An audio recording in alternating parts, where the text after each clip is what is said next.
Procurador General de Justicia de Tlaxcala, a quienes les pido que le den un fuerte aplauso. Gracias. Gracias. Gracias, que tenemos una gran aliada de años que ahora está como directora de Derechos Humanos de la Fiscalía de Quintana Roo, María Teresa Paredes. Gracias, Tere, por estar con nosotros. Y bueno, una de las fiscales que tiene más resultados en todo el país, no solamente porque justamente tienen 3 refugios. Entonces, el acompañamiento de las víctimas es algo natural porque lo están haciendo desde el mismo estado. Cuando ya los niños y las niñas están estables, los canalizan a refugios y se ha trabajado en equipo de una manera maravillosa con la fiscal Guillermina Cabrera. Gracias, Guille, por estar aquí. Y bueno, pues las heroínas de los 2 primeros refugios que iniciaron en México, que es Patricia Prado de Caso y Alma Tucker, que Alma también ya tiene niños varones también y Casa de Medio Camino. Patti también, conocimos ayer el proyecto, bueno, lo conocíamos ya, que llevan con Reintegra. Reintegra es una organización que le da a las niñas de Fundación Camino a Casa ese medio camino. Gracias, Patti, por estar aquí y le damos la palabra primeramente a Patricia Prado Hernández. Si quieres, o te lo paso aquí. Como tú prefieres. Como tú prefieres. Pues muy buenos días. Pues me da mucho gusto y me siento muy honrada de estar en este lugar, en este espacio, compartiendo con personalidades como las que aquí se encuentran. Gracias, Rosy, por esta iniciativa de este foro que pues ciertamente toma en cuenta el trabajo de manera muy importante a los refugios, el trabajo que se hace en los refugios y también gracias a este recinto, al Senado, por escuchar, ¿no?, a quienes estamos al frente de esos refugios. En nuestra experiencia de 12 años en la atención a sobrevivientes, hemos tenido que particularmente una relación cercana siempre con las fiscalías, con las procuradurías, con el Instituto Nacional de Migración, justo porque en nuestro caso trabajamos con menores y bueno, siempre son canalizados por alguna autoridad competente. Yo quisiera partir del principio de definir qué es coadyuvar. Y coadyuvar es contribuir a la ayuda, es poner una parte, apoyar de alguna manera a la ayuda de alguien o de alguna causa. En este sentido, desde el ámbito jurídico, es una intervención dentro del proceso donde se vela por los intereses legítimos de la víctima, pero en una posición subordinada a una de las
el primero que yo podría decir es que en aquellos casos donde las fiscalías no tienen un refugio o tienen refugios muy temporales, sería muy conveniente que se llamase al refugio al que se pretende canalizar a la sobreviviente desde el principio, desde el primer contacto con la víctima. ¿Por qué? Porque el trabajo que nosotros hemos hecho en algunos casos, y ha sido muy bueno, es que al ser, por ejemplo, menores de edad, siempre van a acabar mandándolas a algún refugio. No son niñas que puedan regresarlas o jóvenes que puedan regresarlas a sus casas simplemente. En esos casos ayuda mucho que la presencia de alguna persona del refugio a donde la chica va a ir, a fin de empezar a ganar su confianza desde ese principio, a fin de incluso ayudarle, observando, por ejemplo, si vemos que tiene sueño, tiene hambre, tal vez tiene frío, facilitarle el estar cómoda en un momento tan importante y difícil para ella, ¿no? Como es ese primer acercamiento con las autoridades, donde normalmente la chica jamás tiene confianza en la autoridad, y eso lo sabemos. Entonces, una persona externa que hace un poco las veces de ese acompañamiento ayuda mucho para que cuando se le plantea finalmente a esa joven o esa niña que se tiene que ir a un refugio y que tiene una opción con nosotros, es automático que ellas dicen, sí, yo quiero ir con ella. Y eso ayuda mucho incluso para sus declaraciones iniciales y algunos momentos difíciles para ellas. Otro de los puntos es, hemos observado que ahora las fiscalías tienen ya muchas cuentas con refugios para atender a las chicas. Entendemos que es muy complicado para ellos tener refugios especializados, normalmente tienen víctimas de violencia, ¿no? De diversas violencias, entonces tampoco pueden tener pues nada muy especializado para las víctimas de trata, ¿no? O de explotación sexual, en este caso, por ejemplo. Y a veces los tiempos sí hemos notado que se prolongan demasiado. Nos han llegado niñas que después de 2 años de estar en un refugio, donde su avance, por ejemplo, escolar, ha sido muy reducido, si es que lo ha habido, porque a veces no lo ha habido. Y en esos casos, nosotros nos damos cuenta que esos tiempos tan prolongados no ayudan en mucho para su proyecto personal de vida.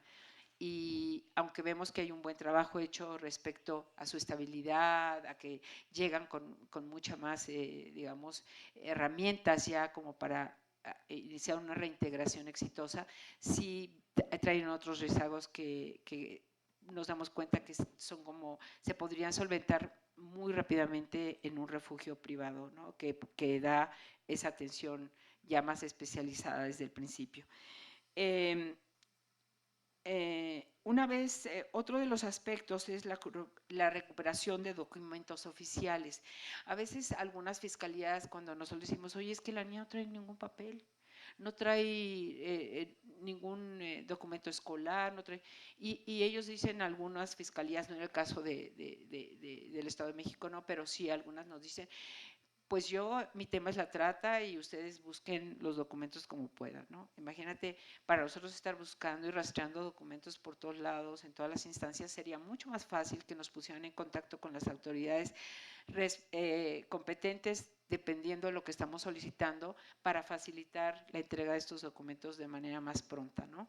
Y eso, pues, cómo repercute en la niña, que finalmente la niña puede iniciar ya un proyecto personal, por ejemplo, escolar, con mucha más rapidez, porque ya tenemos documentos que acreditan quién es y podemos inscribirla o insertarla de alguna manera en un proyecto escolar.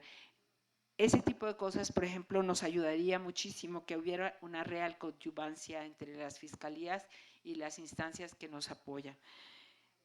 Otro de los aspectos que les hemos pedido a las fiscalías es que no les mientan a las niñas. De primera instancia, muchas veces les dicen que solo van a estar unas semanitas, ¿no? 1 o 2 semanas, a veces les dicen un mes. No, hombre, bueno, pues son proyectos que muchas veces estamos hablando de que hay niñas que han estado con nosotros 5, 6, 7 años, ¿no? Entonces, cuando la niña se va dando cuenta que aquello que le dijeron no es real, para empezar, pues pierde confianza en su ministerio público. Nosotros tenemos que hacer todo un trabajo para que ella logre recuperar esa confianza. Y sí les pedimos mucho a las fiscalías que no hagan eso, que no le mientan a las niñas, porque a veces sus procesos son mucho más largos. E incluso ahora en el nuevo sistema penal, donde pues los juicios son orales, que pues creíamos que esto iba a ser mucho más rápido, ¿no? Respecto a los juicios, pues a veces hay juicios de año y medio, ¿no? 2 años, nos ha tocado algún caso, y entonces pues las niñas siempre se van con la idea de que que se les mintió cuando se les dijo que venían. Toca a nosotros ganar su confianza y lograr que la niña se quede ya después con nosotros de manera voluntaria, porque siempre creemos que su ingreso tiene que ser voluntario, pero su permanencia tiene que ser también así. Y finalmente, apoyar los encuentros familiares. Una parte de la reinserción exitosa de una víctima es la recuperación de sus lazos familiares. A veces no es posible con la familia primaria, digamos, con los papás, porque a lo mejor ellos fueron los que fueron quienes provocaron esta situación, pero tal vez hay una abuela, unos tíos, alguien, y resulta que las niñas viven muy lejos, se tardan, a veces puede pasar un año que las niñas no ven a esa familiar. Entonces nosotros como fundación tenemos que conseguir recursos y hacer grandes esfuerzos para que haya ese encuentro. Entonces nosotros sí pediríamos a las fiscalías que ellos consideraran que esa necesidad de la niña, de la joven, es muy importante para su rehabilitación. Cualquier persona que está lejos de su familia, incluso esos padres que pudieron haber sido los que provocaron la trata o la explotación, empiezan a ser un poco idealizados, ¿no? Y empiezan a sentir que no eran tan malos y que entonces el mantenerlas apartadas de ese entorno familiar no ayuda nada. Necesitamos que las chicas puedan ver, por ejemplo, a la abuela que no tuvo nada que ver, a los hermanos, a otras personas importantes para ellas en su familia. Y pues algo que yo creo que es importante también hacer hincapié es que es muy importante la apertura de refugios de la sociedad civil en todo el país. Creo que nosotros estamos haciendo una parte valiosa dentro de todo lo que implica la recuperación y la rehabilitación de una sobreviviente de manera exitosa, y creo que deberíamos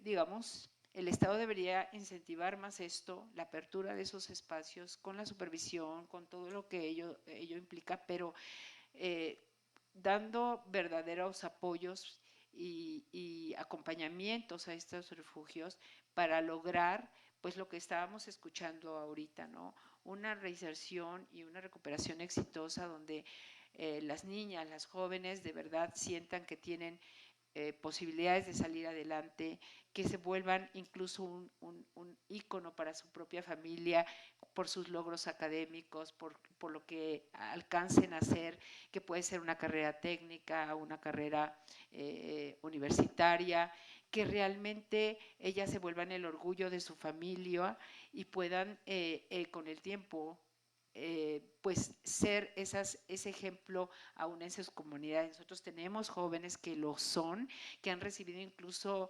reconocimiento en sus propias comunidades y que hoy son un ejemplo a seguir. Así que ese es el objetivo nuestro, a eso le estamos tirando, y creo que eso es lograr hacer justicia con una sobreviviente de trata de personas. Cuando se logra que esa brecha de desigualdad, de disparidad, de falta de oportunidades entre ellas y nosotros se vaya haciendo menor y veamos una joven al final de su carrera recibiendo su título universitario en un evento escolar, en una universidad, y diciendo esa podría ser mi hija, es entonces que nosotros podemos decir que hemos hecho justicia y que hemos cumplido con nuestro objetivo. Muchas gracias, que Dios les bendiga.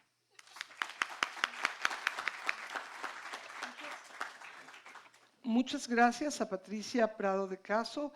Quisiéramos darle la voz ahora a Alma Tucker, presidenta de la Red Binacional de Corazones. Muchas gracias, es un honor como siempre estar aquí desde tan lejos, venimos de Baja California. Rosy para nosotros siempre ha sido una inspiración, una guía para nosotros para poder hacer lo que hacemos. Nosotros iniciamos en el 2011 y pensábamos hacer muchísima prevención y hacer mucha conciencia para prevenir la trata de personas en el estado de Baja California. Y así lo hicimos. Nos unimos a la campaña Corazón Azul y definitivamente con convenios importantes con procuradurías. Sin embargo, nos dimos cuenta que no había ningún centro especializado en Baja California para atender a los niños, a las niñas, a las mujeres. Y es así que en el 2013 iniciamos con el primer refugio, la Casa del Jardín, y no es porque tengamos muchas flores, sino porque para nosotros cada niña representa una flor, que hay que amarla, que hay que cuidarla, nutrirla, para que pueda volver a sonreír. Efectivamente, como dice nuestra presidenta de Camino a Casa, llegan con mucha desconfianza, con mucho miedo, y es gracias a todo un trabajo que se hace y que utilizamos los modelos precisamente de Camino a Casa, porque pues no hay que descubrir ya la rueda, ¿verdad? Ya hay mucho que se ha hecho, definitivamente Rosy con la ley general que pues logró que se lanzara, y pues con estos trabajos que hacen en los refugios, pues es así que hemos seguido estos modelos y sabemos que para poder atenderlas necesitamos una atención integral. Si continuamos con la filmina, por favor. Pero antes de hablar de nuestro programa, quisiera mencionar la situación que se vive en Baja California. Nos da tanto gusto venir aquí y ver tantas asociaciones que levantan la voz, que le dan voz a las víctimas, senadores, diputados, las procuradurías. Sin embargo, en Baja California se vive una situación de que aquí no existe la trata de personas, no es un tema político, de agenda política. Sin embargo, estudios internacionales como el de la ONU mencionan que tanto Tijuana como Mexicali son focos rojos en la trata de personas. Efectivamente, ahí es un lugar de origen, tránsito y destino. Gracias o por la colindancia con los Estados Unidos, pues hay mucho poder adquisitivo y voltean a ver a nuestra Tijuana como que ahí podemos ir a hacer y pues no pasa nada, no se dice nada, no hay problema. Desde que se inició la Fiscalía, desde el 2012 a la fecha, la Fiscalía ha podido contabilizar o tiene más de 300 casos, ya vamos casi en 300 casos que han se podido rescatar a víctimas de trata. Sin embargo, solamente hay 13 sentencias y la última que se hizo fue precisamente cuando estaba la fiscal Adriana Lizárraga, que muchos de ustedes la conocen, pero desde entonces no ha habido más sentencias. Esto es algo muy preocupante. Tenemos la fortuna que ella está nuevamente en Baja California, tenemos la esperanza de que se hagan más sentencias, de que se haga justicia. Sin embargo, pues seguimos batallando con que el Estado no reconoce y no apoya en el tema. También, de acuerdo a los diagnósticos de la Comisión Nacional de los Derechos Humanos, pues nos habla que el 90% de las víctimas son mujeres y casi el 50% son niños y niñas. Es algo muy preocupante. Otra de las cuestiones que estamos viviendo en Tijuana, un expresidente municipal en Tijuana decía que había que atraer el turismo sexual, que Tijuana, como todo el mundo lo sabe, ha sido la gente viene precisamente porque tenemos una zona de tolerancia, que no sé si ustedes lo conocen, ¿verdad? Que pues ahí se permite, pero que también ahí todavía hay muchas niñas, mujeres, niños, hombres que están en contra de su voluntad. No sé si ustedes escucharon en el 2014, 2015, que este presidente municipal, su intención era promover Tijuana Coqueta. Y tenemos aquí un video, si por favor lo corren.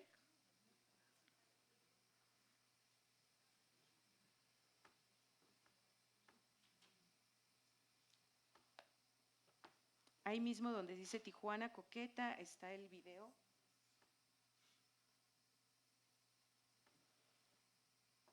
Si regresamos a la filmina de Tijuana Coqueta.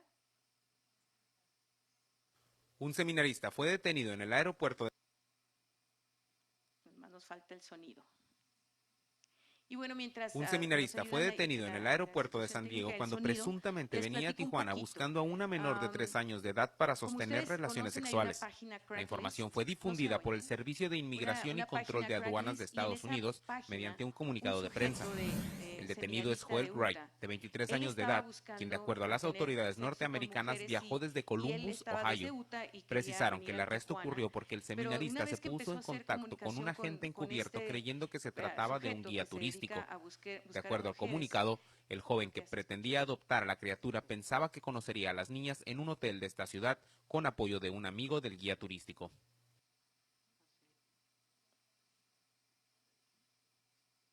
¿No? No se escucha, ¿verdad? No. Ok, continúo. Entonces, este seminarista llegó el momento que en la comunicación por medio de correo solicitó niños, un niño de 3 años, una bebé y una niña. El sujeto se indignó tanto que lo reportó a las autoridades americanas. Uno de los investigadores de ICE le pidió que si se le podía pasar toda su información para hacerse pasar como agente encubierto para poder detectar dónde se encuentra este sujeto y poderlo arrestar. Así fue una investigación de meses y hasta que un día Un seminarista fue detenido en el agente aeropuerto de San Diego. Presuntamente de venía a ICE Tijuana le buscando a dijo, una ya menor de tengo a 3 los años de niños y a edad las para niñas. sostener relaciones sexuales. La información fue difundida por el Servicio de Inmigración y Control de Aduanas de Estados Unidos mediante un comunicado de prensa. El detenido es Joel Wright, de 23 años de edad, quien de acuerdo a las autoridades norteamericanas viajó desde Columbus, Ohio. Precisaron que el arresto ocurrió porque el seminarista se puso en contacto con un agente encubierto creyendo que se trataba de un guía turístico. De acuerdo al comunicado, el joven que pretendía adoptar a la criatura pensaba que conocería a las niñas en un hotel de esta ciudad con apoyo de un amigo del guía turístico. Mediante un comunicado de prensa, el detenido es Joel Wright, de 23 años de edad, quien de acuerdo a las autoridades norteamericanas viajó desde Columbus, Ohio. Precisaron que el arresto ocurrió porque el seminarista se puso en contacto con un agente encubierto creyendo que se trataba de un guía turístico. De acuerdo al comunicado, el joven que pretendía adoptar a la criatura pensaba que conocería a las niñas en un hotel de esta ciudad con apoyo de un amigo del guía turístico. Bueno, una disculpa porque no estuvo muy fuerte, pero yo lo que quería o quiero, mi intención es ponerlos visualicen qué tan difícil es la problemática en Baja California. Efectivamente, este sujeto fue arrestado en San Diego. Él, por medio de correos electrónicos, dijo lo que iba a hacer con los niños. El agente ICE encubierto le dijo, veo que usted tiene experiencia en lo que lo que me estás pidiendo. Y le dijo, sí, ya lo he hecho anteriormente. Y inclusive le hizo una lista de qué era lo que él necesitaba a la hora que le entregara a los niños, claro, un cuarto de hotel en Tijuana, que tuviera a los menores ahí en el cuarto, películas pornográficas, burbujas para el agua y medicamento para el dolor. Es cuando le dice la gente, veo que tienes experiencia, lo has hecho anteriormente, y le dice que sí, y le dijo, ¿para qué quieres el medicamento? Y este sujeto le comentó, entre más dolor siente el niño o la niña, más placer siento yo. Todo esto lo pueden encontrar ustedes en Google, si lo buscan, el seminarista de Utah, donde está escrito textualmente lo que él dijo en ese momento. Fue arrestado, no logró su cometido, no logró ingresar a Tijuana, se encuentra cumpliendo una sentencia en San Diego, pero lo que yo siempre pregunto y me cuestiono y cuestiono a otros, él no lo logró, pero ¿cuántos otros sí lo logran? ¿Cuántos niños y niñas tienen que pasar por este tipo de abuso? Y nosotros tenemos que hacer algo, ¿no es cierto? Tenemos que levantar la voz de ellos, y ahí en el refugio es donde nosotros escuchamos las historias tan lamentables que los mismos niños y niñas nos comentan. Ahí en Baja California tenemos jóvenes, mujeres, hombres de todas las nacionalidades, centroamericanas, sudamericanas, del Caribe. Por ser una situación fronteriza, pues como les comentaba, las llevan para explotarlas ahí en Tijuana, pero también con el objetivo de cruzar a los Estados Unidos.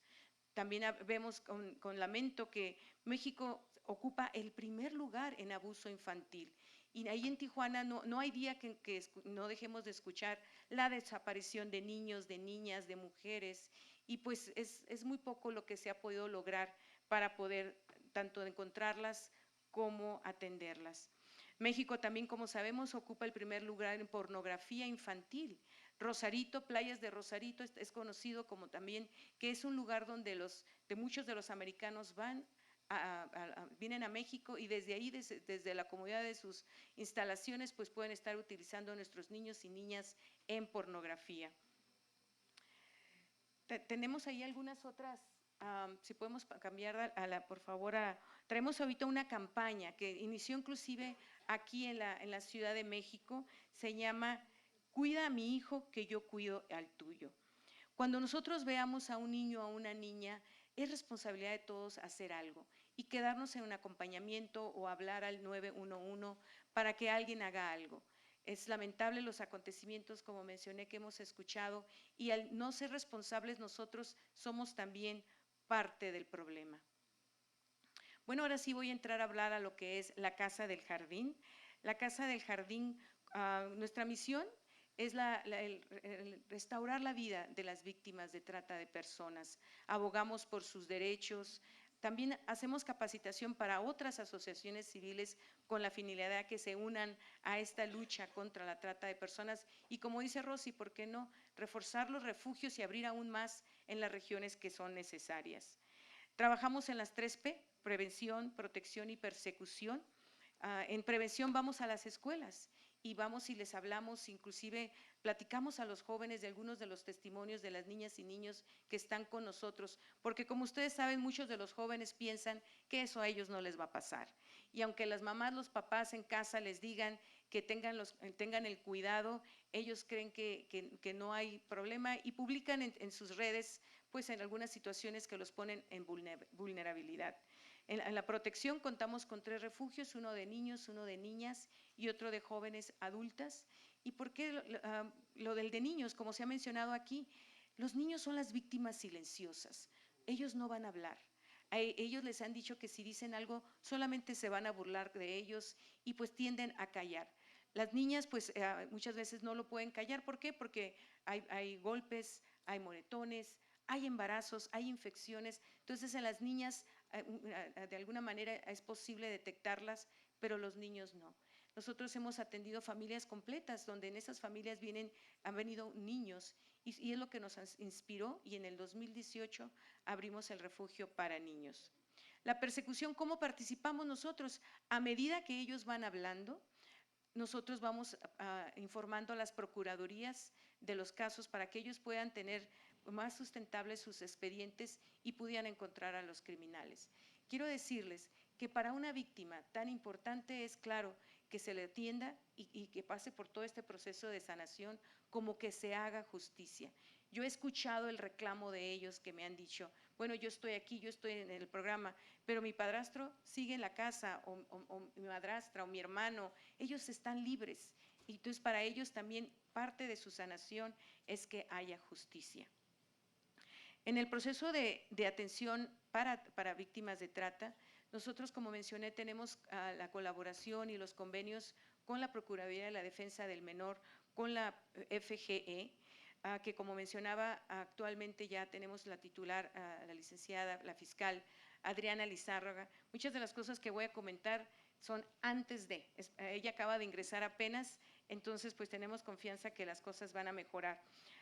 Ellos son quienes nos canalizan a las víctimas, inclusive si a nosotros nos hablan, que es muy común también, familias o madres o padres que necesitan que brindemos servicios, siempre involucramos a la autoridad, a la medida y en el tiempo necesario.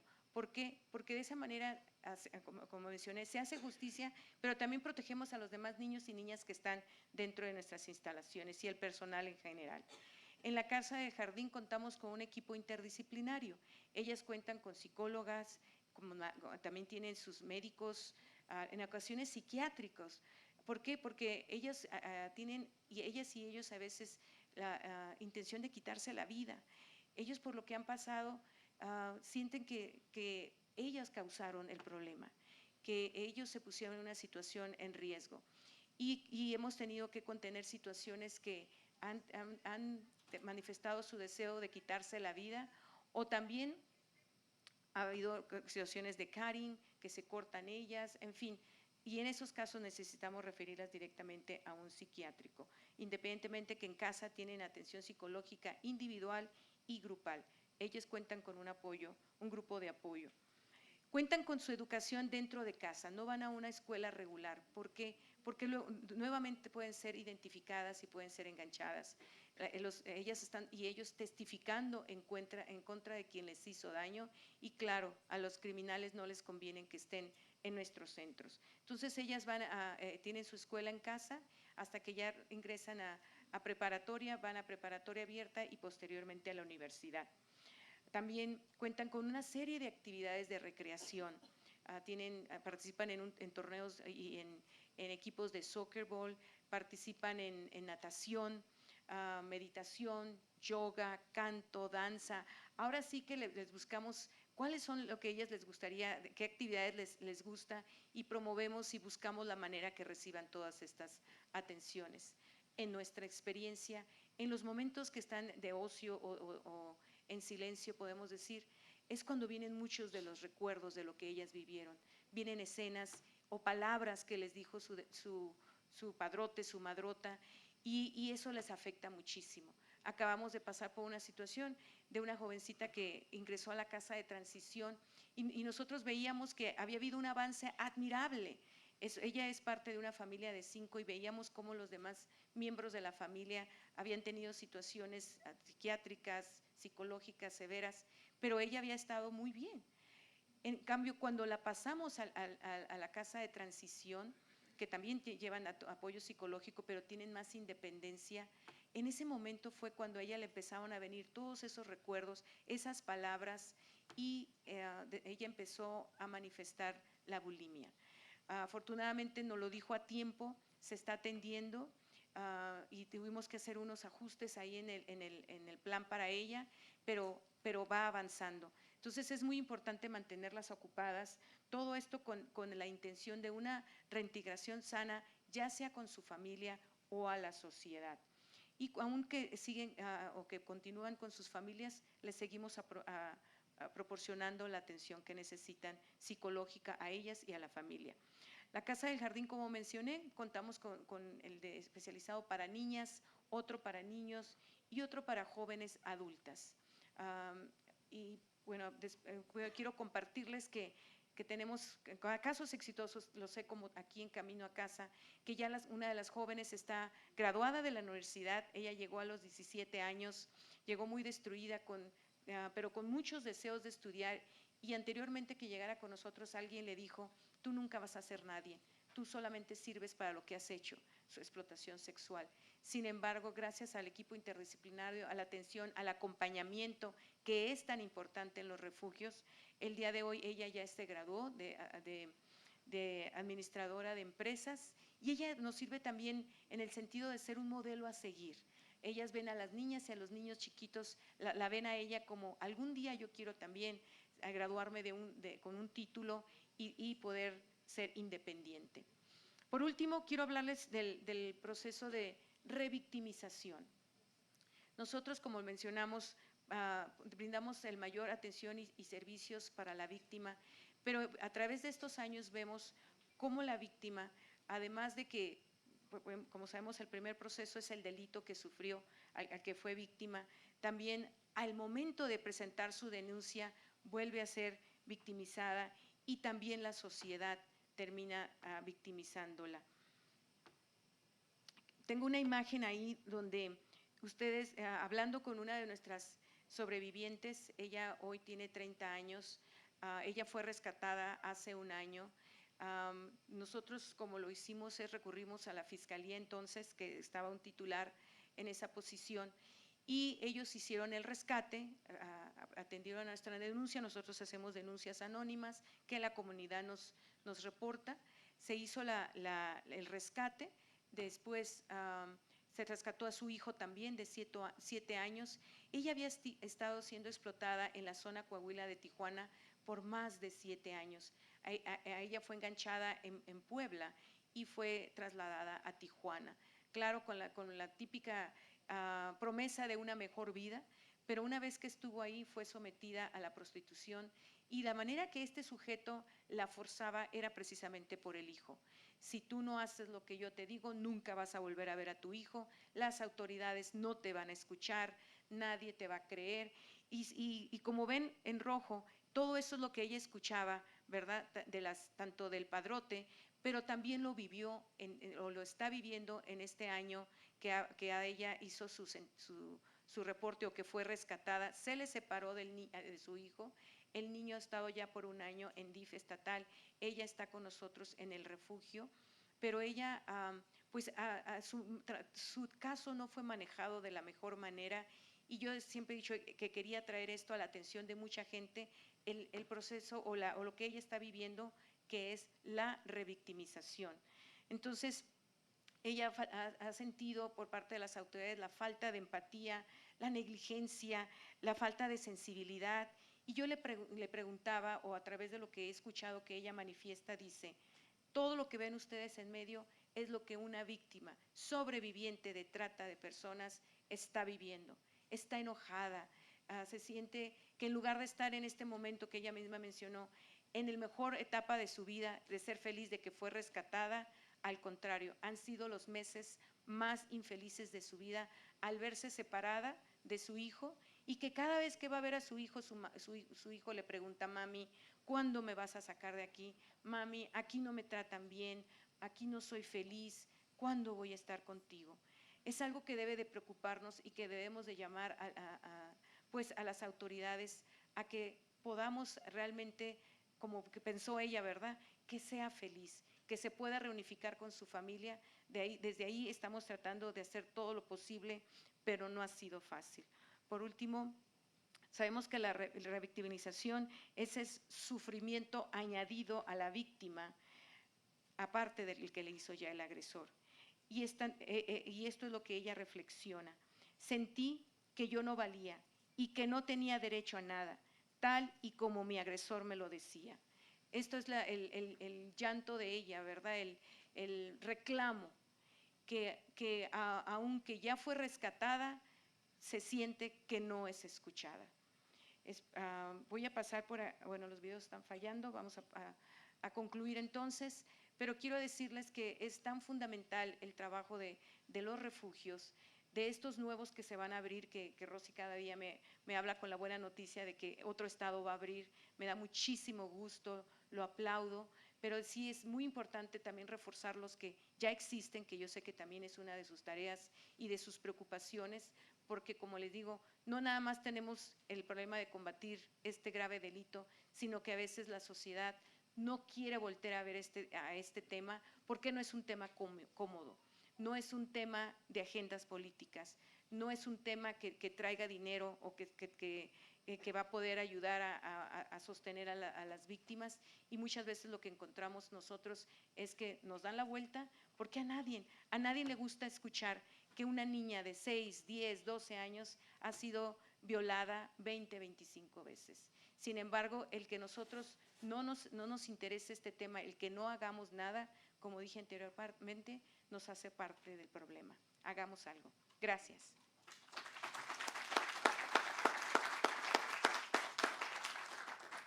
Muchas gracias a las heroínas que han dado, pues arriesgado su vida, no sé si entendamos, pero ellas lo hacen realmente no solo de todo corazón, sino arriesgando vida y familia. Y por eso para nosotros es un honor que estén aquí con nosotros. Por supuesto, una de las fiscales que más trabajo ha realizado es ahora quien le damos la voz, a la maestra Guillermina Cabrera Figueroa. Están aquí el equipo que le acompaña en los refugios de el Estado de México. No sé si se pueden volver a poner de pie, por favor, las personas que están en estos refugios. Muchas gracias de verdad por el trabajo que hacen junto con la maestra Guillermina Cabrera. Gracias, maestra Guillermina Cabrera. Le damos el uso de la… Sí, gracias, Rosy. Gracias a todos y todas por estar aquí. Yo soy Guillermina Cabrera Figueroa, fiscal especializada de trata de personas.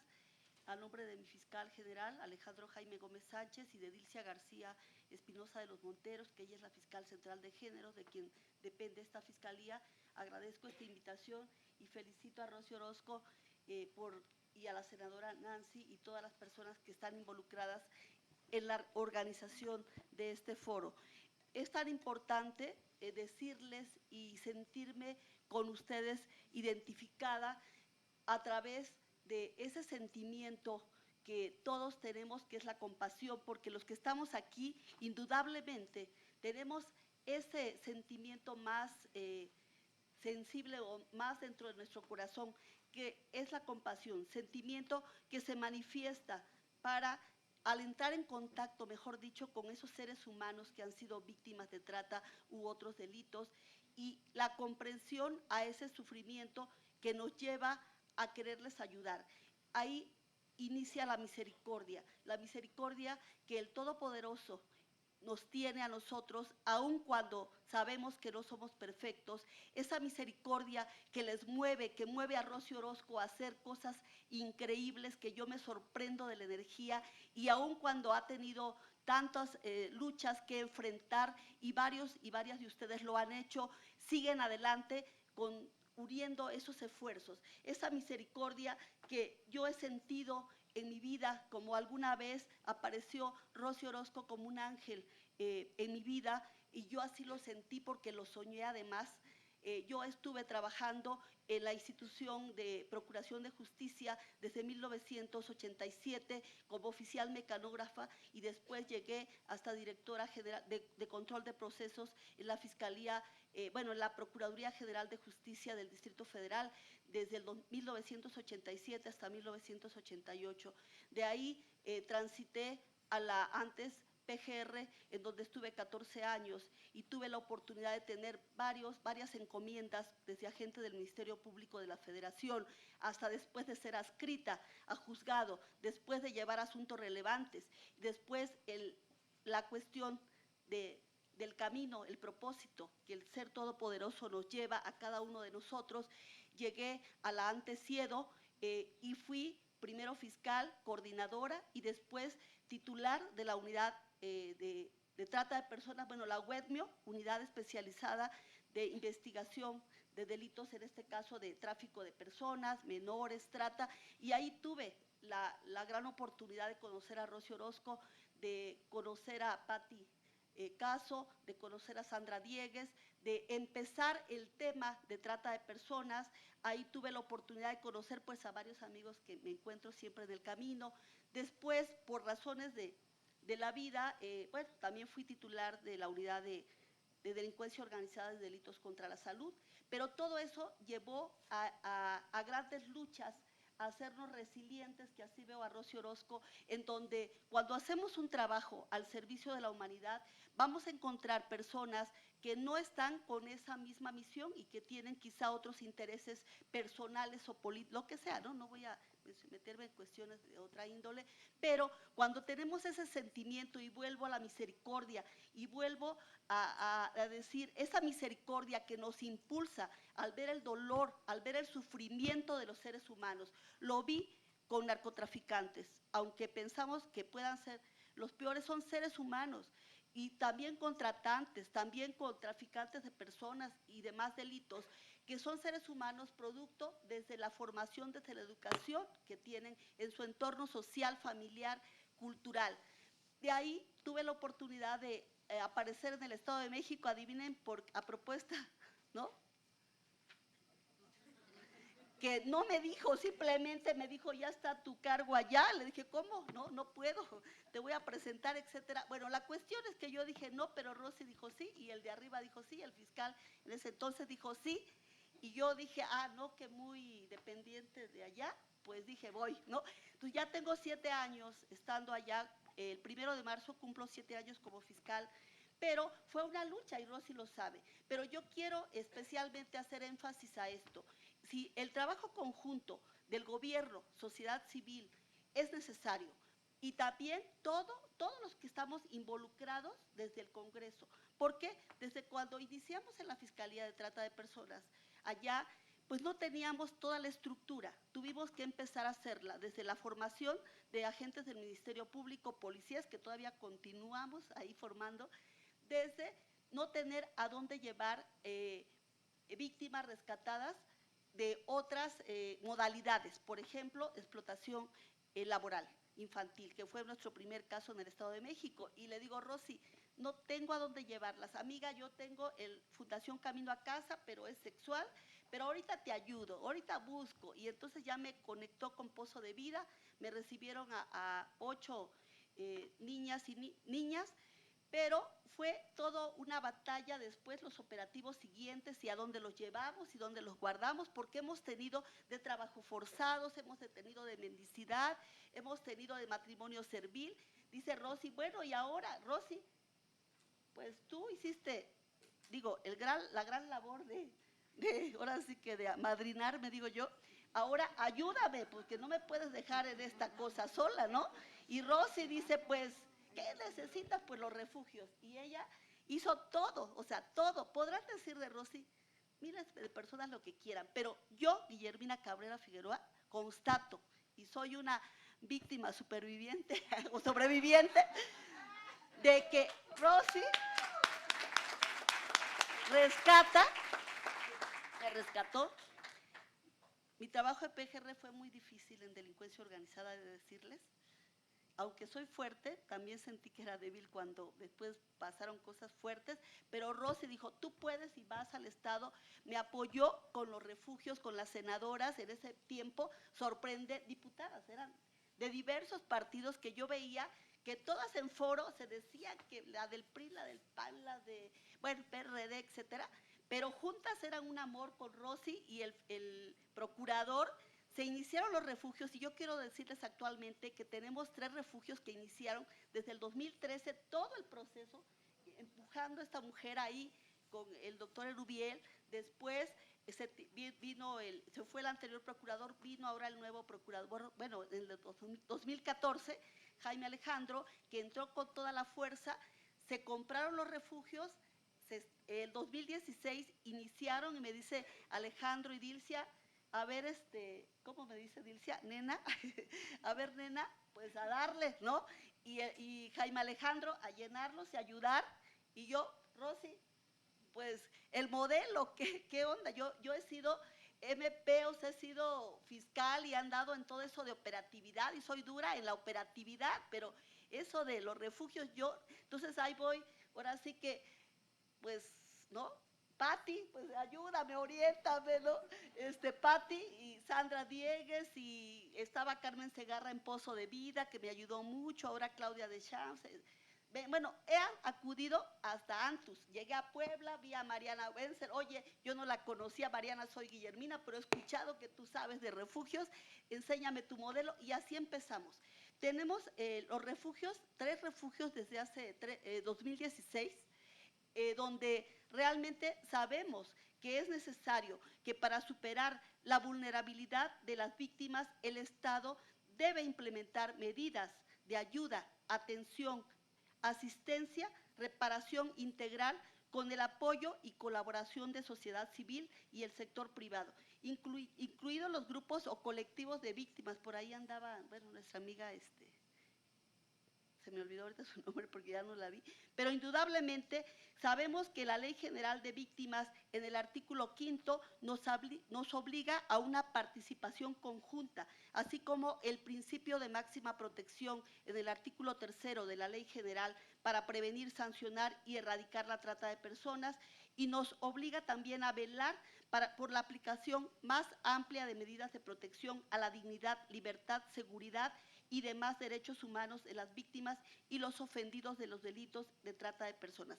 Sabemos que la Ley General de Trata de Personas en sus artículos 25, 68 y también el 20 constitucional nos obligan a un trabajo conjunto de los gobiernos federal, estatal y local con las organizaciones de sociedad civil para que se pueda brindar a las víctimas de trata de personas una atención integral y sustentable en el tiempo que les permita su recuperación y reinserción en la sociedad de manera segura y real. Van a decir esto es cuando estudiamos derecho, esta es la ley, pero a ver, en la práctica tenemos que ser operativos. ¿Qué hemos logrado? Pues iniciar los refugios, ver toda la experiencia que se va haciendo un protocolo que si bien la Secretaría de Gobernación tiene un protocolo, también la ONU, también la Comisión Ejecutiva Federal, etcétera, también nosotros vamos aplicando ese protocolo a las necesidades de cada lugar, porque nos ha ocurrido en el Estado de México. Otro día les platicaré nuestras experiencias, ha habido de todo. Sin embargo, lo que hemos aprendido es que cuando estos seres humanos que llegan a los refugios como usuarios, tienen que ser atendidos desde el inicio y hacerles ver que es necesario, que se tienen que preparar incluso para llegar a juicio. Es importante que ustedes sepan que yo como fiscal o mis agentes del Ministerio Público saben que sin víctima no hay sentencia condenatoria. Sin la víctima que haga la imputación directa no hay sentencia condenatoria. ¿Qué hemos hecho nosotros para poder lograr eso? Bueno, la capacitación. La capacitación es indudable, tanto en sociedad civil como los ministerios públicos, los policías, el personal de refugios. Nosotros hemos tenido la fortuna en el Estado de México, a raíz, bueno, también yo le atribuyo mucho a la experiencia que tuve en PGR, de que la Embajada de Estados Unidos, bueno, tenía tiene, yo pienso, un buen concepto de mí, espero que no vaya a salir alguien de la embajada y diga lo contrario. Pero OPDAP, la Oficina de Desarrollo de Procuración de Justicia, desde el 2013 que llegué al Estado de México, me ha dado capacitación en la Academia del ILEA desde el delito de trata, también a mis agentes del Ministerio Público. Hemos viajado pues a Wisconsin, los muchachos, a Dallas, a Nueva York, a Buffalo, a Washington, pues qué les diré, Miami, etcétera. Y ha sido impresionante cómo se han desarrollado los agentes del Ministerio Público. Hemos tenido capacitación también en diversos estados de la República, han sido propiciados por OPDAP por efecto de capacitarnos en atención a víctimas, entrevistas de víctimas, que es lo que más nos ha costado, y da resultado aquí público, querido público. Recuerdo una ocasión, me cortan cuando tenga que, porque luego yo sí, recuerdo una ocasión, es que aquí traigo para que no me saliera, pero se me olvidó, es que esto es más de… Fíjense que allá en Chiapas, en el 2017, yo fui a un curso con una MP de mi área de cómo hacer entrevista a una víctima y cómo prepararla para juicio. Tan es así que cuando estaba allá, teníamos ya un caso que se venía trabajando desde el 2015 y que no podíamos con él, y yo luego les diré cómo pudimos, pero en el 2017 la víctima apareció, la que queríamos nos la dio, o sea, las condiciones se dieron, ¿no? Porque estábamos investigando la denuncia en hoteles donde llevaban víctimas extranjeras y mexicanas para explotar. Pero ¿cómo le entramos? Fue toda una diversidad de diligencias hasta que llegué con gente de ahora Guardia Nacional. Y resulta que, pero fue Gendarmería. Y entonces les dije, oigan, no puedo descubrir cómo están operando en el hotel, necesito descubrir. Los policías que han ido, pero pues ha habido otros servicios, pero menos la información, entonces necesito que me ayuden. Y se inició con agentes infiltrados, gente infiltrada, legal, se inició con intervenciones telefónicas, dimos, como pues estuve en Webvio, pues la alerta migratoria la mandamos desde antes por si las extranjeras que teníamos ya detectadas se pudieran escapar. Cayó la primera y fue excelente. Yo estaba en Chiapas, pero viniendo, llegamos, la entrevistamos con lo que aprendimos allá. Ahora dice, esto no es un juego, ¿no? O sea, ya te capacitaron, Guillermina, pues aplícate, ¿no? Entonces, con los ministerios públicos empezamos a trabajar y nos dio resultado, tan es así que obtuvimos ya una sentencia en el caso del Gran Vía. Se fue abreviado, queríamos la máxima, pero pues el nuevo sistema nos permite a los imputados tener esa oportunidad del procedimiento abreviado. Ya tenemos la primera sentencia, ya la segunda persona que tenemos en la cárcel ya pidió el abreviado, el tercero lleva 4 amparos, ya se los negaron. Pero lo que quiero decir es que de ahí es importante la labor de todos. ¿Por qué? Porque esta mujer, nuestra víctima, bueno, en su momento estuvo en nuestros refugios, era extranjera, después se le dio apoyo a la Ciudad de México, estuvo con ellos, ahorita ella ya partió a su ciudad, a su país, pero también hemos tenido extranjeras, con la experiencia que fuimos teniendo antes PGR, pues ya sé la competencia perfecta de que aunque sean extranjeras, no todo es materia federal. Entonces, hemos tenido extranjeras que ya han ido a juicio. O sea, lo que hacemos es que la víctima en el refugio se le empodere, se le lleve a juicio, pero una vez que ella todavía no está lista para reinsertarse en la sociedad, buscar cuáles son sus necesidades. En este caso, acercarnos por ejemplo, a la OIM, ¿no? La Organización Internacional de las Migraciones, quien amablemente me apoyó para esta extranjera a buscarle una casa de medio camino, y fue a través de Antus quien nos la recibió y ya la están apoyando. Pero también he de decirles que Fundación Camino a Casa, a través de Pati Caso, con Rosy Orozco, nos han apoyado con víctimas mexicanas que también ya tienen sentencia, pero que las redes de apoyo no están, y con casas de medio camino las tienen ya trabajando. Y también Pozo de Vida, es increíble que personas que nosotros teníamos ya sin redes de apoyo, porque la madre, en el caso de una joven ahora, de niña la explotaba, la vendía, etcétera. Ella pues ya no tenía, el padre pues la había abandonado, ya no tenía redes de apoyo. Sin embargo, Pozo de Vida la ha acogido y ahora ya está trabajando y sigue aprendiendo oficios. Entonces, todo ese trabajo es importante. Sí se necesitan los refugios, sí se necesita la coadyuvancia de sociedad civil, y yo tengo aquí a varios compañeros fiscales. Yo creo que estamos en la mejor disposición. Tuve la fortuna de trabajar con Gastón desde hace que estaba el general Macedo, y ahora lo vuelvo a encontrar, no lo había visto en tantos años. Por eso, si ven que daba besos y abrazos, fue por que una vez me pusieron la araña y yo no tenía con qué pagarla porque no tenía cambio, y él no, toma amiga, por eso hay tanto afecto, ¿eh? Pero ahora ya dijimos que vamos a trabajar juntos en Uedmio. Pues de mi parte, pues esa es la experiencia que les puedo compartir. Gracias. Y perdón, decirles que tengo a Erika Medina, que es mi coordinadora de refugios, lleva 1 año conmigo. Ella, Erika, párate por favor, está aprendiendo, pero soy fuerte de carácter, pero ella dice, yo no me rajo, aquí estoy. Y está Tania Pamela, coordinadora de Huixquilucan, está Elena, coordinadora de Texcoco, y está Jessy David, coordinador de Toluca. Gracias, gracias por su apoyo. Muchísimas gracias, gracias de verdad, fiscal, gracias, porque eres una persona llena de vida, llena de amor, y aunque eres dura, como bien dices, también eres muy amorosa con todos los niños y niñas. Muchísimas gracias.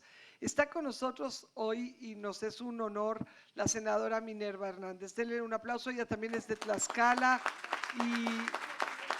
y hay mucha voluntad hoy en Tlaxcala para cambiar ese estigma, porque hay compromiso y porque sabemos que tanto el gobernador Marco Mena como el fiscal, que ahorita le doy la palabra, pues de verdad han demostrado con hechos, con víctimas que han sido rescatadas, pues tenemos que darle el más grande de los aplausos. 11 años tardamos en ver a Gerardo Altamirano Campos, el tratante que durante tantos años, 4 años, de los 12 a los 16, tuvo a Carlita Jacinto, pues de las peores formas esclavizada, y pues precisamente el fiscal José Antonio Acahuatl fue quien pudo, junto con la Fiscalía General de Justicia de la República, ¿verdad? Ambos fueron quienes pudieron hoy tener ya a ese tratante en la cárcel. Muchas gracias, fiscal. Estamos pues felices de tenerle aquí. Gracias.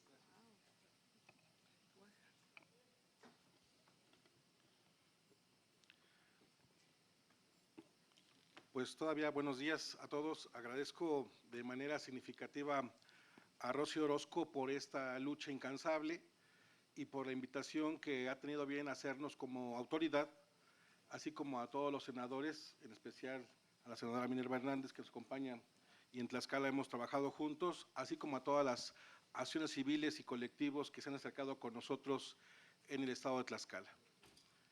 Muchos dirán, ¿y qué hace Tlaxcala aquí presente?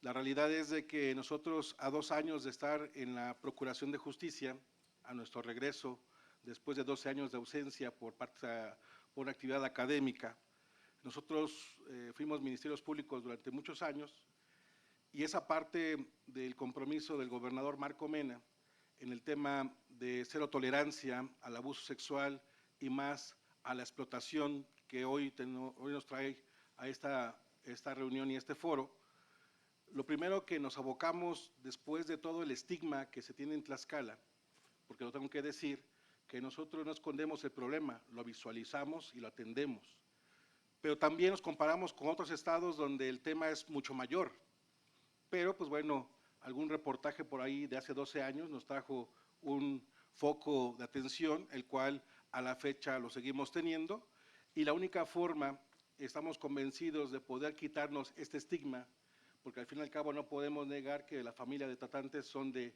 algunos municipios de Tlaxcala, es con trabajo, con acercamiento, con dar la cara, porque muchos años las autoridades, y lo tengo que decir, antecesoras, pues daban la vuelta a las asociaciones civiles, no las atendían, no querían resolver problemas, no querían tocar temas quisquillosos por una cuestión meramente política. El tema de trata no tiene colores, el tema de trata no tiene género, no va a resolver más si siendo el fiscal o procurador una mujer o un hombre. Yo creo que para el tema de trata se requiere tener sentimientos, ser humano como la fiscal que me antecedió. Tenemos que ser primeramente humanos antes que autoridades. Yo decía a mis ministerios públicos, a mis policías y a mis peritos, el día que un caso de estos, o un caso de homicidio, o un caso de violación, no nos duela, ese día ya no tenemos que estar aquí. Y por eso la voz entrecortada de muchos de los que estamos aquí, porque esa parte tenemos familia, tenemos madre, tenemos hermanas, tenemos primas, hijas. Y el tema que me trae, y muchos dirán, bueno, el tema de los procuradores es un tema quisquilloso y a lo mejor damos vuelta, pero lo que nosotros quisimos hacer en Tlaxcala era primeramente tener la atención de los casos que teníamos ahí en Tlaxcala denunciados. Muchos, tenemos que decir, se fueron a FEBINTRA, ¿no?, por la falta de confianza en la autoridad local. Muchos se trabajaron a nivel federal. Y ahora, ¿qué pasa? Que a partir de 2 años que estamos ahí, de acercamiento que tenemos no solamente, principalmente con Rosy Orozco, sino con todos los colectivos, de manera particular con los familiares, nos dedicamos a trabajar el tema, no solamente, ahora sí que cubriendo las 3P, ¿no?, la prevención, la persecución y la protección. También nos hemos abocado a dar un puntual seguimiento a casos atrasados, ¿no?, que estaban ahí como órdenes de aprehensión muy atrasadas, como la que mencionó Rosy Orozco, donde iniciamos un programa de seguimiento de órdenes de aprehensión del 2012, 2010, que estaban ahí como arrumbadas ya, ¿no?, y las renovamos y empezamos a trabajar sobre ellas, porque yo insisto, a manera de conclusión anticipada de lo que voy a hablar, que no va a acabar el problema si no atacamos en todos los ámbitos. Una denuncia de trata no va a tener el éxito si no protegemos a la víctima, pero si no también tenemos una sentencia de condena. Si la persona no se encuentra en una prisión preventiva, esa persona sigue causando daño. Si no atacamos sus bienes, en la parte económica, sigue causando daño, porque muchas de sus familias siguen utilizando y siguen gozando económicamente de los males que ha generado una o dos personas. Por eso nosotros en las cuestiones de seguimiento hemos hecho y trabajado en la parte de capacitaciones, en el tema preventivo, hemos trabajado capacitaciones y cursos. Tenemos la creación del Centro de Justicia para Mujeres. El Centro de Justicia para Mujeres, para ventaja de Tlaxcala, que es el estado más pequeño de todo el país. ¿Qué pasa? Pues bueno, que tenemos una comunicación muy directa con todas las dependencias. El estado se recorre máximo en 1 hora, ¿no?, para cruzar de Puebla a Hidalgo y viceversa. Eso nos ayuda a que podamos tener pues una parte operativa mayor eficiente. En estos 59 cursos y pláticas que se han impartido a partir de nuestra llegada, pues se han capacitado aproximadamente 8,262 personas entre servidores públicos, estudiantes y público en general. También en el caso del personal, nos abocamos a ¿qué? A depurar el personal. no todo el personal que trabajaba en Procuraduría en el tema de trata, o en el tema de homicidios, o en el tema de secuestro, no era tema de funcionarios especializados, no teníamos esa parte que yo hablaba en principio, ¿no? Podemos ser los mejores abogados, podemos tener doctorado, pero no tenemos un sentido humano. Y sin sentido humano creo que no podemos tocar una investigación en estos temas como el que hoy nos trae. Por eso, en la impartición de 29 cursos de capacitación, capacitamos a 564 servidores públicos, no solamente de Procuraduría, sino de todas las dependencias que tuvieran alguna injerencia con víctimas de trata. En el tema de persecución, nosotros en carpetas de investigación visualizamos el tema en lugar de tenerlo y a la fecha, en este periodo, nosotros tenemos 35 carpetas iniciadas, 13 de ellas judicializadas, hemos apostado a judicializar, a pedir órdenes de aprehensión y lo que decía yo, hemos logrado 15 sentencias de condena, la más reciente en diciembre fue de más de 22 años, sabemos que no es suficiente, pero como decía la fiscal, el tema procesal del Código Nacional nos obliga pues también a centrarnos a una cuestión de límites de sentencia que nos abocamos a lo mayor que se pudo, en ese caso fue de 22 años. En el tema de persecución, les comento un caso reciente, el 31 de enero nos fue notificada una alerta de 911 en San Pablo del Monte, Tlaxcala, donde una mujer gritaba que la auxiliaran, estaba encerrada, ¿no?, en una vivienda y con cadenas, candados, estaba encerrada de días, sin comer, sin tener ninguna comunicación, y el tema que era, pues era víctima de trata. Nosotros montamos un operativo a nivel estatal, usando también el apoyo de fuerzas federales, Guardia Nacional y elementos de Procuraduría del Estado, rescatamos e ingresamos al domicilio para resguardar a la víctima, logramos que nos presentara la denuncia, logramos darle atención en el albergue que ya se creó y que te voy a hablar, y también logramos de manera inmediata con el equipo de trabajo que me acompaña, un trabajo jurídico de integración de carpeta de investigación en 15 días con orden de aprehensión. En 15 días teníamos todo, orden de aprehensión, y al día 20 ejecutamos la orden en el estado de Puebla. La persona que ejecutaba, esta persona por trata de personas, actualmente se encuentra en prisión preventiva. Es decir, un caso de éxito que resolvimos en menos de 20 días. Como estos son lo que nos tiene que dar el reconocimiento de la sociedad. Sabemos que no es suficiente, pero estamos haciendo y estamos trabajando en ello. La atención de víctimas, nosotros cuando llegamos en el 2017 a la Procuraduría y ya como titular en el 2018, no contábamos con albergue o refugio para tema de trata. El principal problema que se nos daba a nosotros con las víctimas, ¿cuál era? La falta de seguridad, la falta de atención, la falta de que no teníamos dónde tenerla y agradecemos de antemano todo el apoyo de FEBINTRA que siempre nos apoyó con nuestras víctimas. Tenemos que trasladar a Ciudad de México y después con Casa Antus que también ha estado pendiente con nosotros y agradezco de antemano y de manera muy pública todo el apoyo que nos sigue y nos seguirá brindando.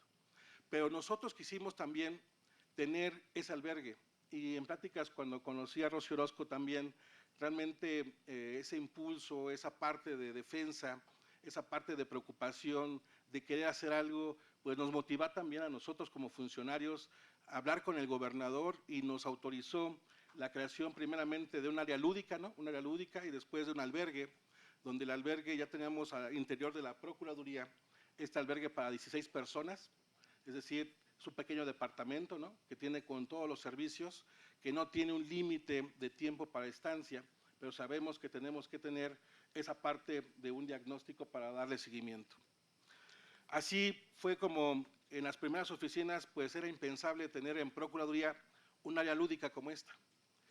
Esta no solamente fue con inversión de gobierno, porque realmente a veces decía la maestra Alma, pues que los gobiernos siempre estamos peleando con el presupuesto.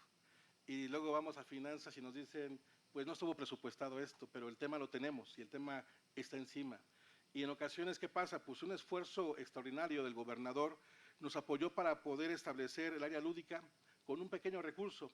Y algunos compañeros desde la propia Procuraduría ¿Apoyaron con qué? Pues con llevar juguetes, con llevar algunas cuestiones, y todos pusimos algo para poder tener esa primera área lúdica. El siguiente reto era que el albergue transitorio, el albergue que les comento, que es para 16 personas, el cual tenemos hasta cuneros, tenemos un área de comedor, cocina, es un pequeño departamento al interior de la Procuraduría. Con eso agotábamos la parte que decíamos de seguridad, de protección y de atención, donde no solamente se les brinda alojamiento, se brinda alimentación y también ropa y vestido. Nosotros en 2019, con este albergue ya iniciado en Procuraduría, atendimos a 7 víctimas, con 3 menores de edad que fueron atendidos y estuvieron en estancia. Y en este 2020, pues atendimos la que les comenté, ¿no?, de San Pablo del Monte, y otra persona que también fue víctima de trata, y se ha tenido 2 personas por lo menos en estos meses. Recientemente, y espero que 20 días a máximo, estamos programando que el próximo mes creamos la UIDAI, esta unidad de investigación de delitos de alto impacto. Sabíamos que tener las oficinas de trata y de secuestros en una sola oficina, pues nos causaba una parte operativa, una parte de inseguridad, y entonces el gobernador Marco Mena nos apoyó con un recurso extraordinario para poder rentar esas oficinas, las cuales se adecuaron y son muy ad hoc porque eran anteriormente un juzgado federal, un juzgado de distrito. Entonces tienen separos, tienen toda la parte de infraestructura que únicamente se fue adecuando, y ahí van a estar en la UIDAI, la unidad de investigación de trata y de secuestro, para que estén totalmente separados, para que también tengan una mayor seguridad. Dentro de esta UIDAI, pues también tenemos la creación de un albergue para 8 personas. Y bueno, nosotros podríamos seguir hablando de muchas cosas, pero, insisto, nosotros seguimos ocupando y seguimos apoyándonos de Casa Antus, seguimos apoyando de FEBINTRA y nos seguiremos apoyando porque habrá casos en específico que sí requieran ese tipo de coordinación y apoyo. Y en el caso de nosotros, Procuraduría, pues seguimos trabajando. Yo quiero cerrar no solamente como una justificación, sino que también como un tema de comprensión, que a nosotros ahorita el tema que estamos trabajando con mi equipo jurídico en la Procuraduría es el poder, es un tema diferente, es el poder sancionar y la creación de un tipo penal para los funcionarios de fiscalías, procuradurías especializadas.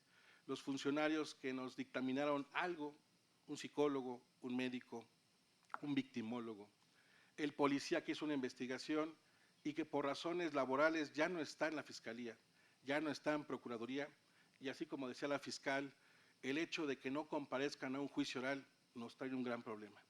Son órganos de prueba muy importantes, no solamente la víctima. En mi caso tengo peritos que ya no están, que renunciaron, y que ahora cuando llegamos a un juicio pues me veo descobijado jurídicamente. Tenemos, aun y cuando el Código Nacional establece que cualquier funcionario está obligado a comparecer como testigo, sea o no funcionario porque dictaminó algo, un policía de investigación estableció una investigación que debe soportar en un juicio, tenemos ese gran problema ahorita en los juicios orales. Por eso también no crean que a veces, porque muchas veces somos criticados que, ¿por qué aceptaron un procedimiento abreviado? ¿Por qué le fijaron una pena mínima? Queremos la máxima, pero en ocasiones es por estrategia jurídica. Nosotros no vamos a un juicio oral porque sabemos o tenemos una debilidad que aprovechamos también en el proceso un abreviado donde tenemos una sentencia de condena totalmente legalizada, totalmente ante un juez de control que podemos asegurar, ¿no?, a arriesgarlos a un juicio. Y otro problema que tenemos y que se va a lograr con los albergues, yo creo que el punto final con el que quiero cerrar es, los albergues, los refugios, nos van a dar mayor certeza con las víctimas para que nos puedan acompañar a nosotros, procuradurías, hasta un juicio. Muchas de las víctimas, y lo tengo que decir, nos han abandonado ya en juicio. Nosotros hemos ido acompañándolas en toda la investigación, pero cuando llegamos a juicio, muchas de ellas ya no comparecen.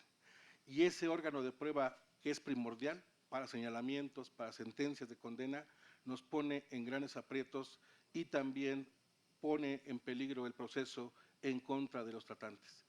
Muchas gracias.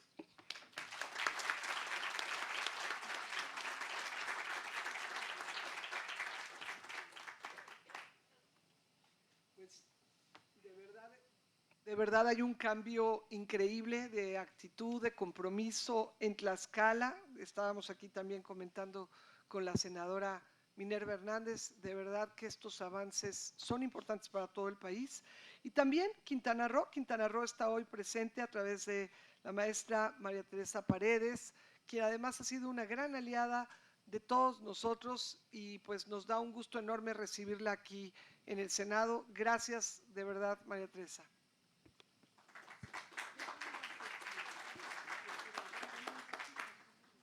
Muchas gracias. Es un verdadero honor estar aquí hoy con ustedes en representación del fiscal general del estado de Quintana Roo.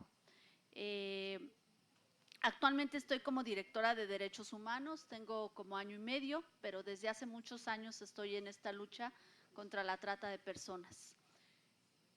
Esto es un gran cambio, no nada más el que esté yo hoy como servidor público, sino escuchar a un fiscal de Tlaxcala decir esas cifras y esos logros. Hace unos años era inimaginable siquiera que nos sentáramos con un fiscal de Tlaxcala.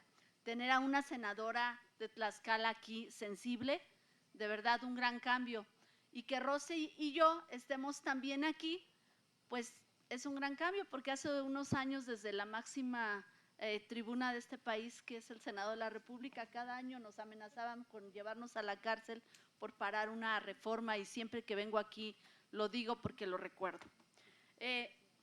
Bueno, yo quiero compartirles mi experiencia como abogada de víctimas de trata de personas. Yo representé muchas víctimas, tanto nacionales como extranjeras.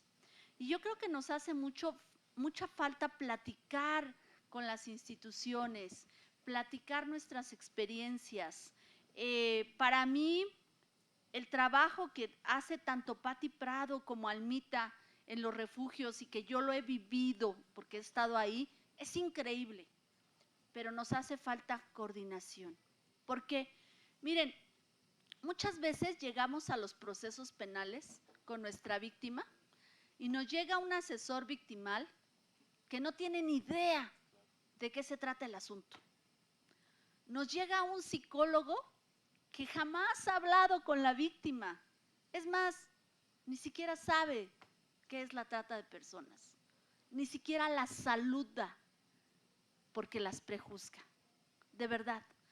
Llegamos a un proceso donde el abogado que las va a representar jamás platicó con ellas. Y muchas veces ni siquiera de la representación social tampoco han platicado con ellas. Entonces eso es muy grave. ¿Por qué? Porque ¿qué tanto apoyamos a la víctima?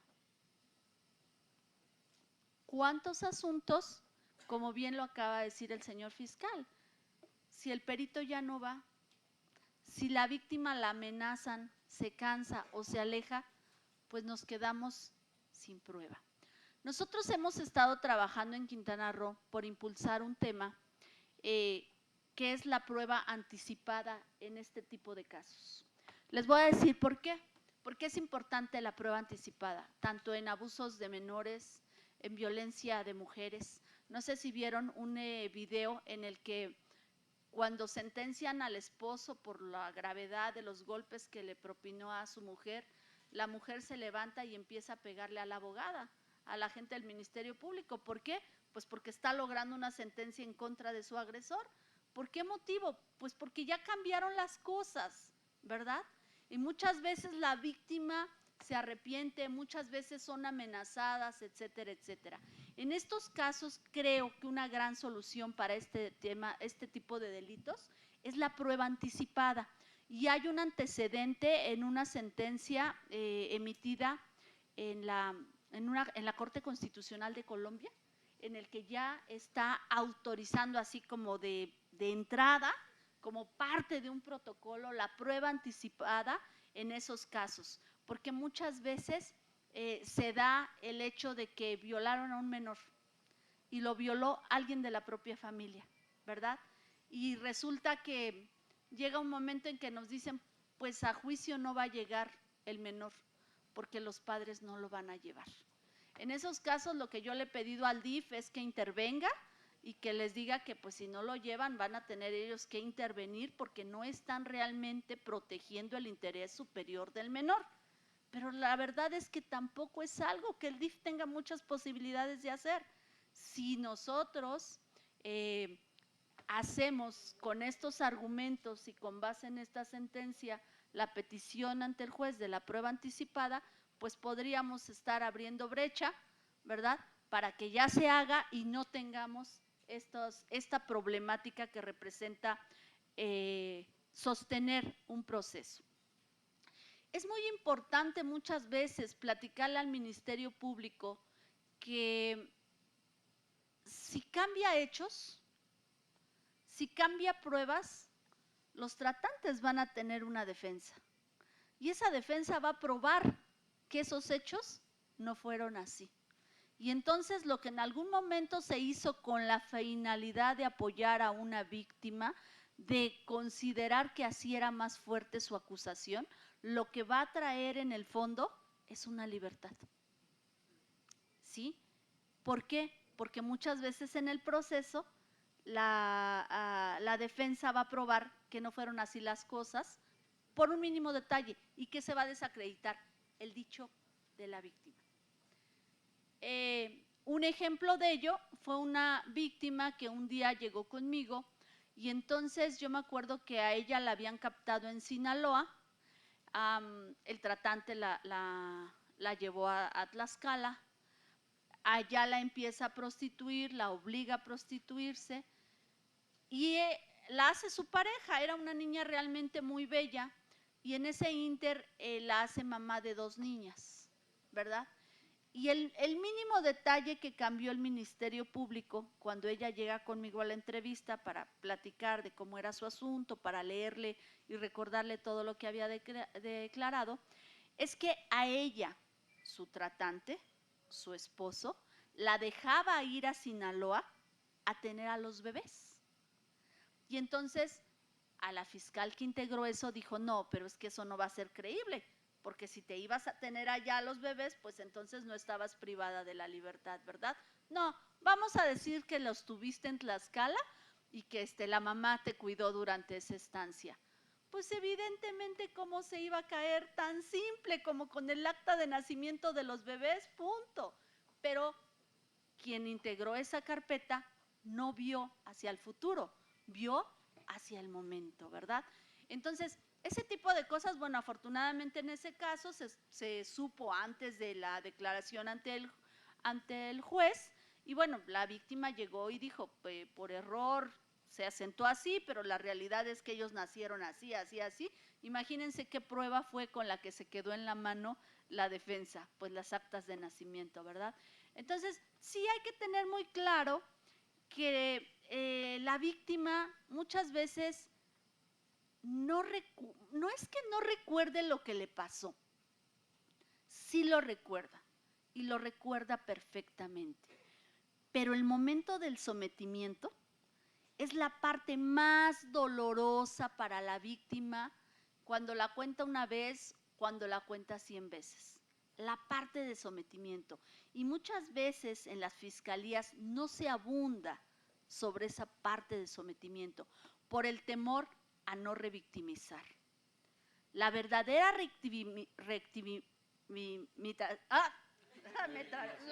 la verdadera revictimización que sufre una víctima es no acceder a la justicia. Esa es la verdadera revictimización. Que va a llorar, sí, y muchas veces con ese llanto saca parte del sentimiento, le sirve como alivio al alma. Entonces, sí es muy importante que le brindemos protección a la víctima, desde luego. Yo me acuerdo de casos muy famosos en donde las víctimas llegaban en el mismo vehículo donde venía el abogado del tratante, ¿verdad? ¿Quién las protegió? ¿Cómo las protegen? Realmente hay otros casos donde las víctimas son extranjeras y los consulados no tenemos el apoyo. Realmente no tenemos el apoyo para que retornen con seguridad a sus casas. ¿Y qué pasa, por ejemplo, con víctimas que tenemos extranjeras y que se les ha logrado hasta cambiar la identidad? Es una víctima que ya no puede retornar a su país, que ya no puede retornar a su lugar de origen y que aquí está a la deriva teniendo que tener un proceso, porque si no va al proceso, multan a la víctima. Entonces, ¿qué tenemos que hacer? Sabemos que los refugios van a operar en caso de menores, pero muchas adultas no quieren estar en los refugios. ¿Qué tenemos que hacer? Capacitar a las autoridades. Tenemos que trabajar en que si en un refugio o una fiscalía tiene una psicóloga o un abogado que va a atender a las víctimas, este psicólogo, este abogado, se especialice, estudie, tome cursos, se capacite en víctimas de trata de personas. No podemos tener refugios que tengan víctimas de violencia y víctimas de trata de personas. Miren, las víctimas de trata de personas son diferentes a cualquier otra víctima.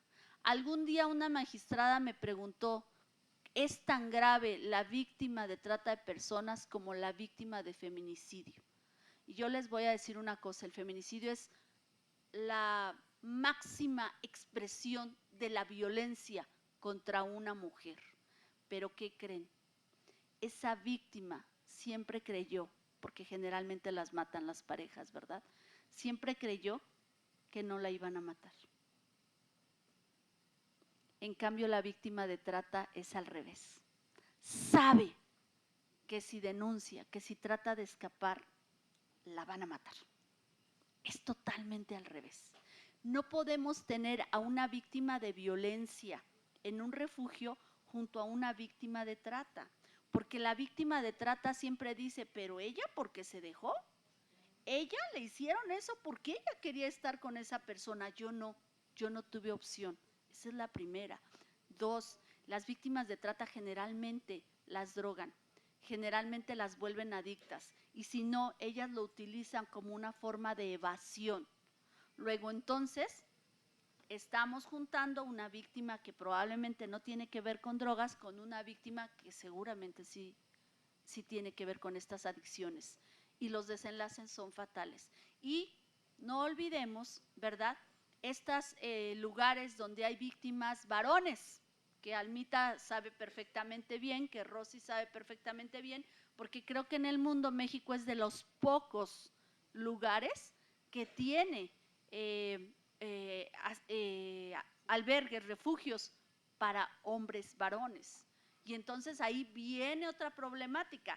Esos varones, por ejemplo, si no van a un refugio especializado y van a un refugio del DIF, pues ¿con qué se van a encontrar? Recuerden que muchas veces las víctimas tienden a ser victimarios.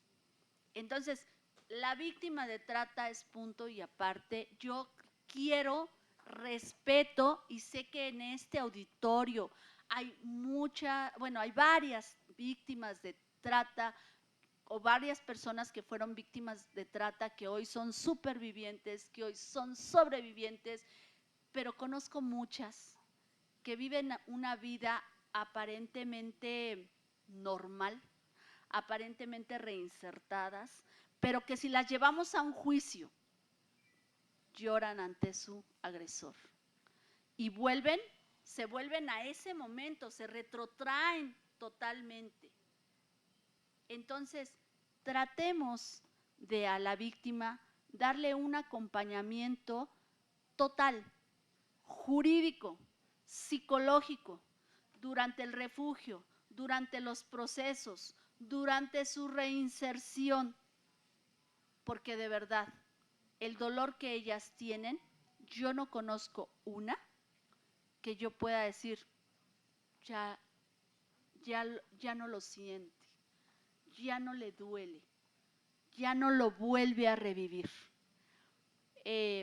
Yo les pido, sé que están de fiscalías, sé que están de muchos lugares aquí que pueden incidir en esa atención a la víctima. sé que están de los refugios, sé que están de organizaciones civiles. Por favor, la víctima de trata no basta con que sea atendida por un especialista en una materia, sino tiene que ser un especialista en esa materia, específicamente en trata de personas. Yo sé que van a decir, ¿y de dónde los vamos a sacar? No les vengo a decir de dónde los saquemos, les vengo a pedir que los formemos, que los capacitemos, que los preparemos, que busquemos donde haya cursos, que busquemos donde haya gente. Yo, sabe Rosy, que siempre puede contar con el tema de que pueda compartir lo que ha aprendido en el momento que ella disponga, precisamente para ser formadores, para ser replicadores, para que haya muchos, de verdad, muchos especialistas en trata de personas. Les agradezco muchísimo esta oportunidad. Precisamente vamos hoy a firmar esta red de refugios contra la trata, donde platicábamos tanto con UNODC como la Comisión Nacional de Derechos Humanos y una organización americana, esa posibilidad de que personas como Tere Paredes, personas como los que hoy están en la mesa, nos pudieran ayudar a capacitar en todo el país. Vamos a tener un curso al año de temas para todos los que son fiscales, abogados, las personas que trabajen en el área legal en los refugios. También vamos a tener una vez al año un evento así para la gente que trabaja en el área psicológica. Otro va a ser para la gente que trabaja en trabajo social y el cuarto será para las personas que trabajan también en la educación adentro, porque muchos de los niños y niñas tienen que ser educados adentro de los refugios. Entonces, esos cursos los vamos a tener a través de esta red de refugios contra la trata. Y bueno, pues desde ahora decirles a todos los fiscales, pedirles a todos los senadores y senadoras que van a hacer un exhorto, que podamos hacer ese exhorto, porque además no hay pretexto. La sociedad civil estamos poniendo todo de nuestra parte, nuestros propios recursos, para que ni siquiera les estamos pidiendo el recurso a los gobiernos, porque sabemos que hay 1000 pretextos para no darlo, pero ni siquiera estamos peleando. Nosotros estamos diciendo, aquí estamos, esta es la manera de resolver un feminicidio, esta es la manera de resolver un problema de violencia, de la peor violencia a las mujeres, y aquí hay gente que todavía no abre el refugio y ya dijeron, alzaron la mano, como Becky Hood, como está nuestra amiga Brenda Rosales, que están personas de Jalisco, de Guadalajara, Gladys y Mayra, que ya dijeron, bueno, en cuanto rescaten, porque lo peor de todo es que ni rescatan, si quieren, algunos de los estados, en Jalisco no hay rescates, por ejemplo. Entonces, sí estamos más que puestos a la sociedad civil para coadyuvar con las autoridades. Y esta mesa es el resultado de ello. Sociedad civil, autoridades, nos damos la mano, ponemos todo de nuestra parte y la meta es acabar con esta violencia hacia las mujeres, niñas y niños. Muchas gracias a quienes nos acompañaron aquí en la mesa. Gracias, de verdad. Gracias.